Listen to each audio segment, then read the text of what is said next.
Nous continuons avec la 9e Mishnah du 4e Perek. La Mishnah nous enseigne à Mocher et Atzmo et Banav Legoy.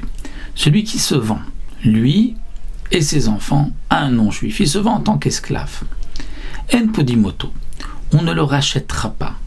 On ne le rachètera pas, pourquoi ? Parce qu'il s'habitue à agir ainsi. Il se vend et on le rachète. Le Barthénoura nous dit, c'est lorsque quelqu'un l'a déjà fait pour la 3e fois. Il s'est vendu, on l'a racheté.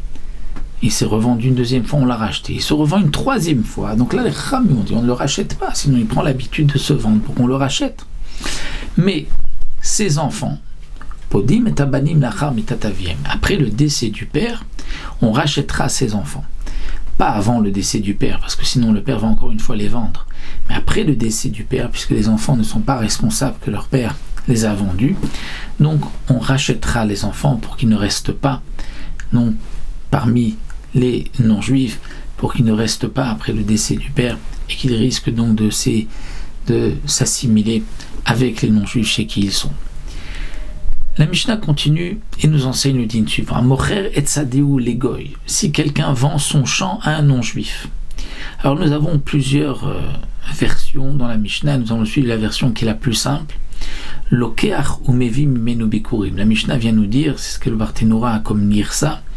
Lokeach umevi bikurim. C'est-à-dire que chaque année, on obligera ce Israël qui a vendu son champ à un non-juif de racheter des fruits, les bikurim, aux non-juifs pour pouvoir amener les bikurim, les prémices à Yerushalayim. Pourquoi ?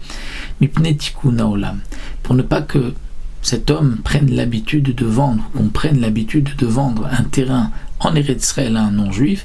Et donc on va dire, si tu as vendu, tu devras à chaque année acheter les fruits pour les amener faire les bikurim. Donc là, Israël va se dire, il vaut mieux que je rachète complètement le champ plutôt que de chaque année aller racheter des bikurim, surtout que le non-juif peut décider aussi du prix.